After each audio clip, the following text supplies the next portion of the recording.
Well, good morning, everybody. I've got a little visitor with me who really wants to be close, which is really, and she's wanting to sharpen her claws right now. So, so she might stay, she might not. Let's see what happens.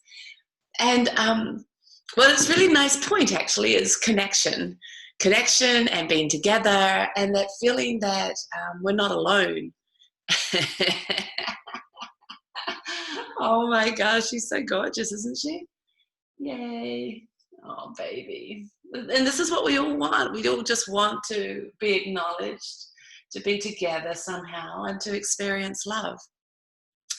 And why she's a little bit, playful and feisty this morning, telling me off, is because everybody is finding their own restrictions at the moment, I'm sure, in our own ways.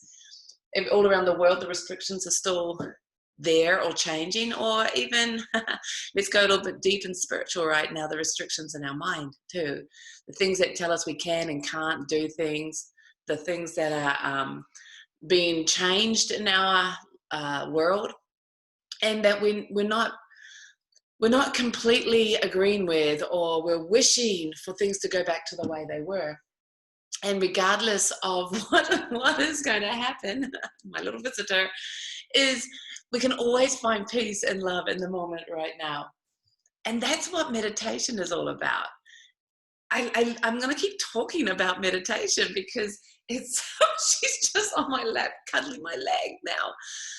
Because it's finding your bliss in every situation, finding your purpose in life, finding your place. And the world is going to keep changing. That is true. And I was hearing that people are going, when we get back to the way it was, when we get back to normal. And it's like, well, are we going to go back? And is that okay that we don't? And is this the new normal? And are we okay with that? And is the new normal going to be different in a few months' time? And I'm pretty sure the answer is yes, because we're learning and moving and growing as the whole world keeps evolving too. And we have to admit, things are changing pretty fast right now. So things are coming up to look at, and we don't know what the future holds. Did we ever? No, but because there appears to be a lot more change now, there's a lot more conversations about that. My love for what I do and what meditation has shown me is that trust that everything's okay now. There's a trust that the universe is unfolding perfectly and the lessons are always being shown to us. Do we learn them? We can often ignore them, and we can often hold our ideas as more beneficial to us, more secure to us than what the reality is, what the universe is giving us.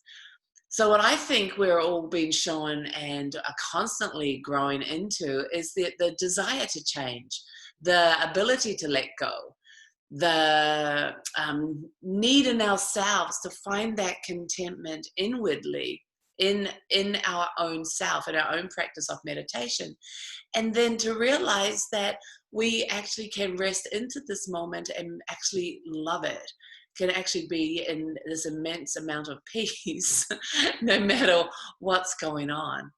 And the world's always changed. Global views have always changed. Tension has often come and gone. Sometimes that tension has turned out to be situations changing on the planet, and sometimes nothing happened. Forever. Well, since my birth anyway, I've been witness to many times on the planet when things shifted dramatically. And what I love about that is that the cat here is everywhere now. What I love about that is we're coming back to recognizing that the only place the peace is, the real peace, is inside ourselves in this moment.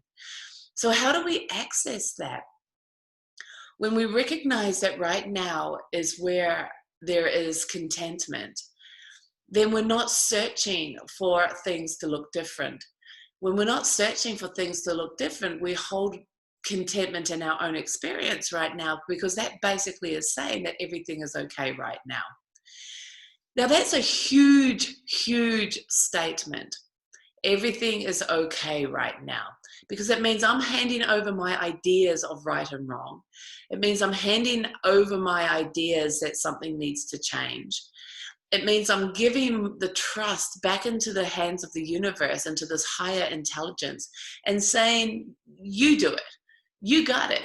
I'm here for the ride. And I'm playing with being conscious and spreading love. And that's my job. Your job is to make all of this work out the way it's supposed to work out. And by resting more and more into this moment and into the infinite calm space that exists in this moment, there becomes this knowingness. That's your tail, by the way. There becomes this knowingness that this is true. You really start to see where the mind needs something to be entertained by, and it usually is fear.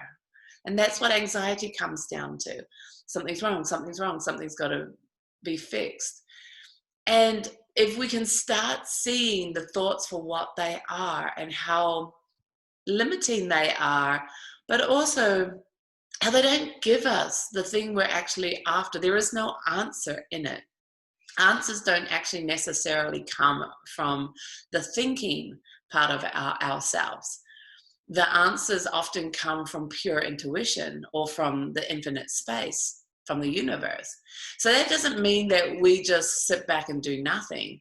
On one hand, it means that we let go, yes, but on the other hand, it means that our activeness to this moment, our attentiveness to this moment is heightened.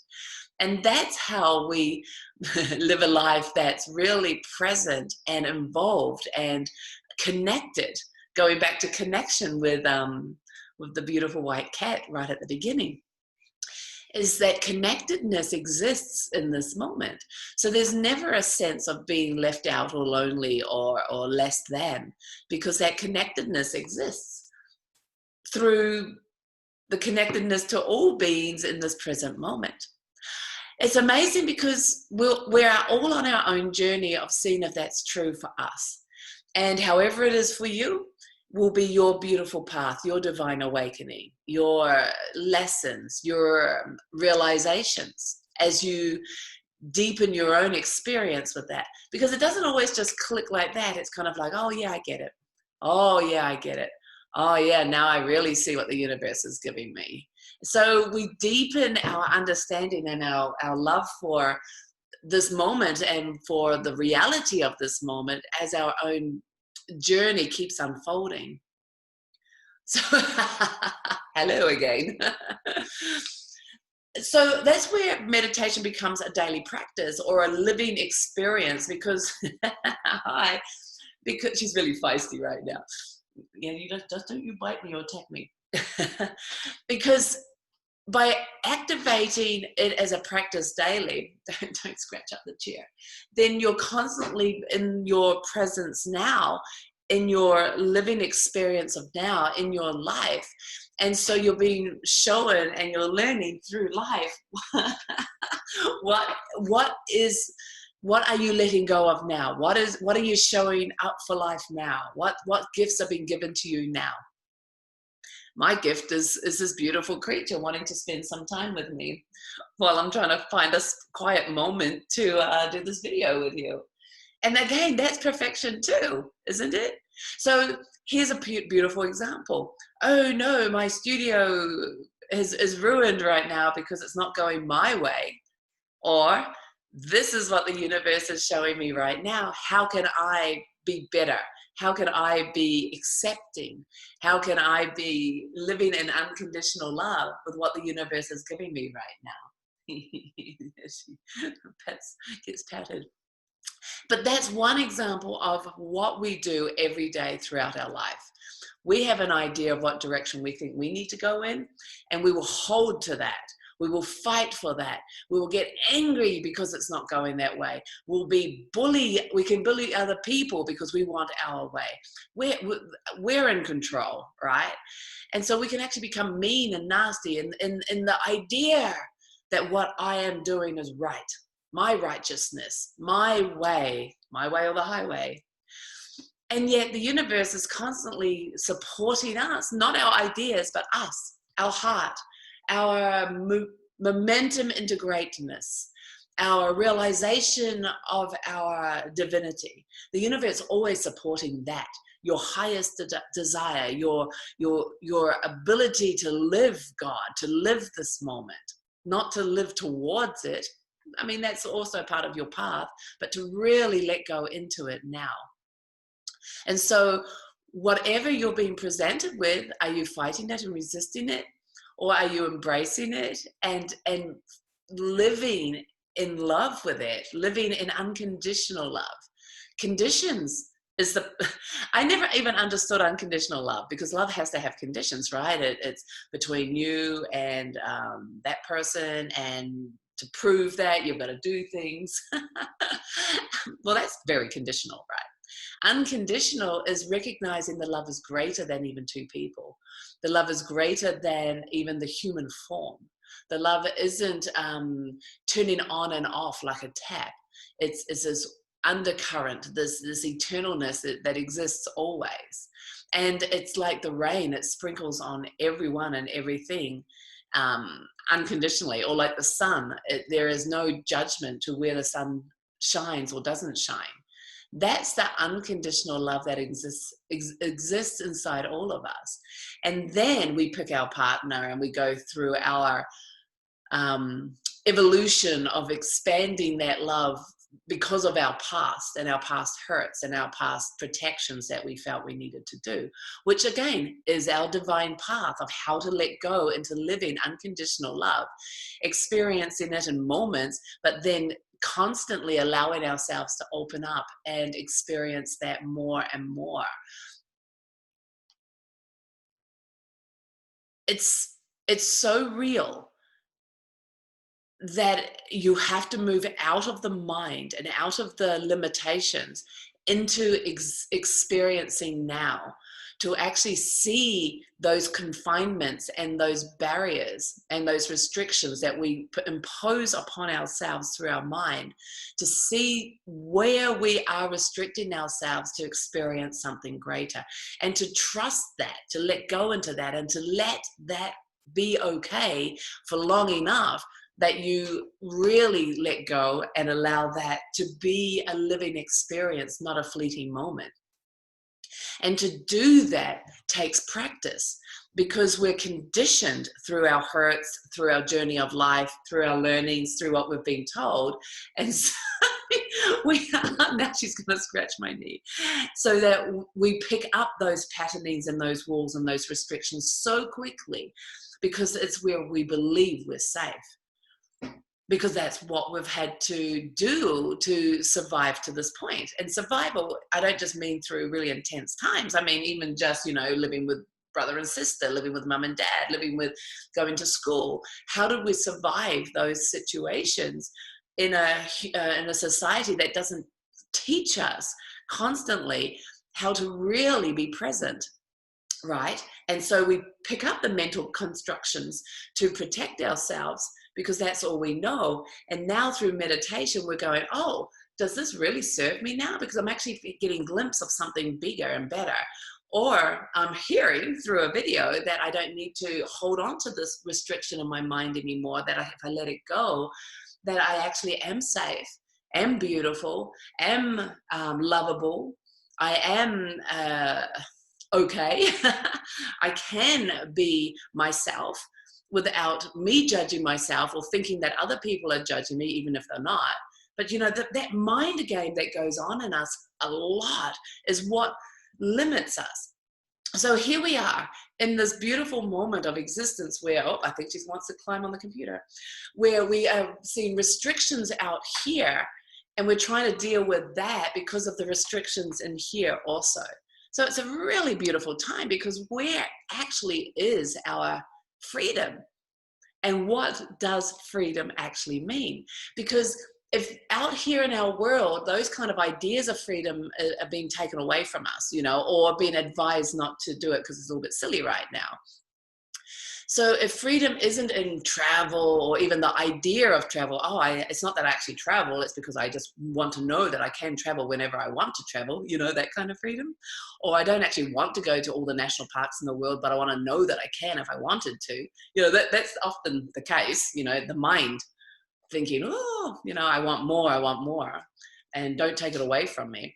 But is that actually real freedom? And I learned years ago that wasn't, because that's what I was trying to do. As an early 20-year-old, that was my idea of freedom. I want to go anywhere I want, and I want to be educated by the world, not by a book. And I want to be educated by meeting amazing people and just sitting down and having conversations. And that's how I want to grow and be more open and more in tuned with my world. And that's the person I want to be, open-minded and realized through experiencing, not through what the television tells me a national park looks like, and through that camera lens. So that really fueled me back in my 20s. And so that actually was beautiful in that moment, because I got to see some amazing things and meet amazing people, but I also got to feel that pain of separation from home. Like, where is now my home if I'm running around the globe? And so there's this duality that lives in humanity of, I want to be free, but then I want to be at home. And I discovered that that's the essence of a meditation practice, that you can have it all, that you can actually move around the planet and see all these places and meet all these people. Hey, little kitty cat, you better stop scratching up this chair. Hey, or biting me, she didn't want to be told off just then. But the reality is, it has to be here first. Otherwise, you are really still trying to find your peace or your freedom outside, out in the world. And that's one way of doing it, but it's not a stable, ongoing experience. Oh, she's going to say, you are really feisty this morning, aren't you? Oh my gosh, my little kitty cat. I'm babysitting. And so, she's getting her ears are down now. All right, I think I'm going to have to let you do what you want to do, or else you're going to really attack me, aren't you? She's looking like a little lion right now with her ears down and eyes big, and she's like, I'm going to pounce on you. There's some energy moving for you. Yes, she's on the floor now, so I can focus on you and stop wondering if my blood's going to leave my arm. Like a wild cat. What on earth was I trying to share with you guys? Freedom is on the inside, guys. And it didn't make sense to me when I first learned to meditate, because when I first learned to meditate, I was coming from the place of traveling around the world, realizing I was losing my sense of home, and yearning, that sense of yearning was actually getting stronger. So when I first learned to meditate, I was actually chasing, yes, the idea of peace. Yes, the idea of greatness. But really, I was chasing the idea of purpose. That was always fueling me. An unsatisfied question going, where, why, how.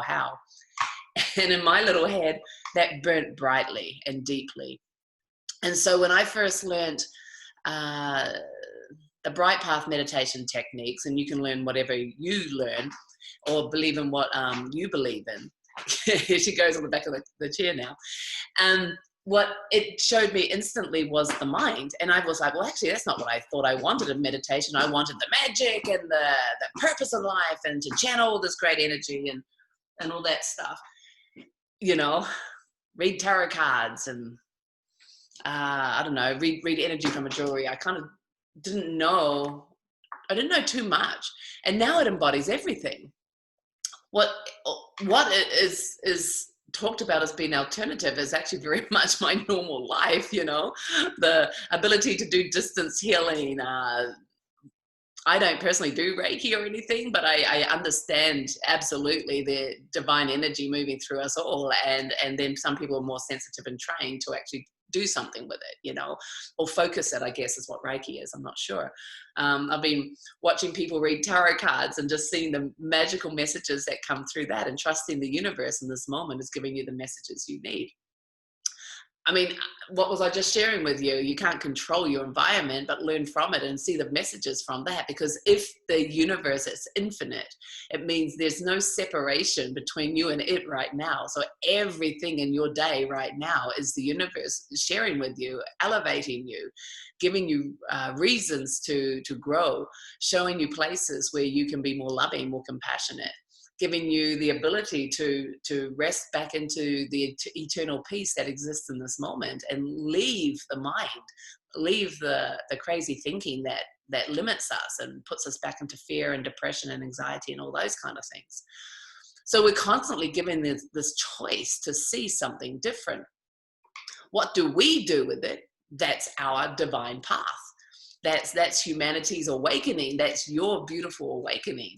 But the message, the ability to grow is constant, because that's what evolving consciousness is. It will never, never cease, which means unconditional love is a very, very true thing, because if this higher force is constantly giving to us for us to evolve and does not give up on us for a moment, everything that's been placed in our world today is for us to grow, to be better. Now, what does that mean to you? What does to grow and to be better mean to you? Well, I always go back to, what do I want? Not just monetarily, or is that a word? Monetarily, money, or moment, or even stuff. Because maybe in restriction too right now, you're discovering that you don't actually need that much. You don't actually have too much on your shopping list right now. And if you do, it's just because you're bored. We're actually pretty well taken care of, lots of us, right? I mean, there's always a way that we can give to other people, but what do I actually, that big long shopping list that I used to have, well, there's not too much on that anymore. I'm actually pretty content with what I have and where I'm at and what the universe is delivering to me right now. But what does it mean to all of us? Go back to your highest desire. What is it that is your highest desire? If I want more money, what will that give me? If I want more, I don't know, fashionable tops, what will that give me? If I want to travel around the world, what will that give me? What is the highest desire that I'm yearning for? What is it that unsatisfiable English, unsatisfiable, unsatisfying, I've been never satisfied with. What is it that I was yearning for? And my word, of course, came back to freedom. I started to travel a lot, looking overseas or going to places that I thought were more spiritual or had more spiritual people in them, because they should know more than the country I'm in, because we're very unspiritual here and totally disconnected from God and anything remotely representing living spiritual, not just once a week or picking up a book. So that's what I yearned for.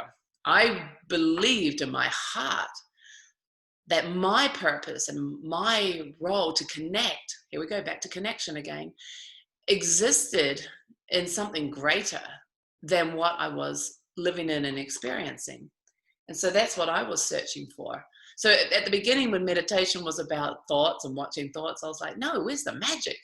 I want the magic. I want to be able to see the universe and dance hand in hand in the stars and the galaxies. Like, isn't that what it's all about? It becomes that when you actually change your limitations from, thinking, to actually recognizing the infiniteness of who you are. Did I say that word right too? Oh my goodness me. Infiniteness. The hugeness, the vastness of who you really are, because you're not confined to the limitations of this body. You're actually that infinite space. That this body is then the spacesuit to come to planet Earth, but the infinite space is infinite everywhere. There's a clue right there, isn't it? So when you start to really live that and experience that and play with that, yes, you are hand in hand dancing in the cosmos with all the planets and stars, and recognizing their journeys and their divine placement too, and their love for you. And why it all is connected, there's why is this all happening, starts to make a lot more sense. And for me also, because I'm not actually religious as such, but I have read some of the great books, not back to back, cover to cover, but, parts of it. And of course, we've all heard the famous sayings that have been from those great teachers. And when you start to experience this present moment and really live into it, you actually start to understand the mystic side of those great teachings, which is, what is a mystic side? It's the living experience, the inner experience, the greatest truth, without any kind of limitations on it. The idea that we're all one, or sons of God, all those kind of statements. The kingdom of heaven is now. All those great statements actually become a living reality, not an idea or something to strive towards. And striving towards things is always great. It's inspiration. It's helpful. It's great guides, moving us on a way where we benefit and become better people. But even those have to be let go of to really just fall back into this moment and have absolutely no limitations or guides or ideas, no ideas.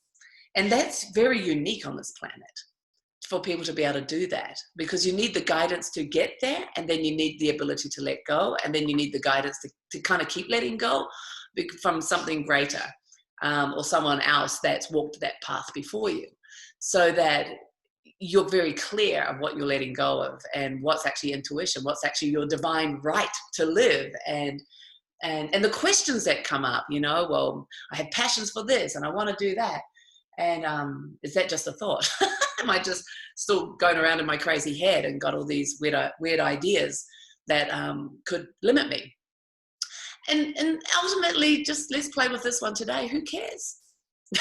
I love that. Who cares? If your desire is for goodness, if your heart is dancing in the desire for peace, and your ability is to keep letting go into this moment, who cares where that passion comes from, or what stimulates you today? I want to go to the grocery store. Is that a thought, or should I let go of that? Well, actually, no, I've got no food. It's reality. So the universe is giving you the guidance constantly. It's when we're stuck in it. Or should I do it? Should I do it now? Should I do it in 2 hours time? Should I do 2 other things now? Should I, that's exhausting. And does that sound crazy to you when I say it? It should do. It should actually sound a little painful, but we all do it. And that's what meditation is investigating the craziness that's going on inside our mind, and then recognizing we have the ability to stop that, or not to think about it, but to put more attention into this moment and connect there. Find our connection within ourselves. Find that beautiful, beautiful, eternal moment, and rest into this moment now. And let it be okay. And right there, that feeling of peace, or that feeling of, everything's okay, happens naturally, because it's already there. And nothing's wrong. Nothing needs to be fixed or changed here. And then you engage your world from this platform, from this knowingness, from this beauty of this moment. And even the cat's calmed down now. Her feistiness is gone. And I'm covered in cat hair and black pants, but that's okay. I'll get over it. It's what the universe gave me, right? That's my gift for today. Cat hair all over me. Thank goodness I'm not allergic to it. So my day today is just seeing what I have, seeing everything in its beauty, recognizing the good now. And as I do that, my world slows down, and this becomes home. Instead of traveling all over the world to learn and find freedom, it's like recognizing the contentment in myself now is home. There was a song back in the 80s, I'm showing my age now.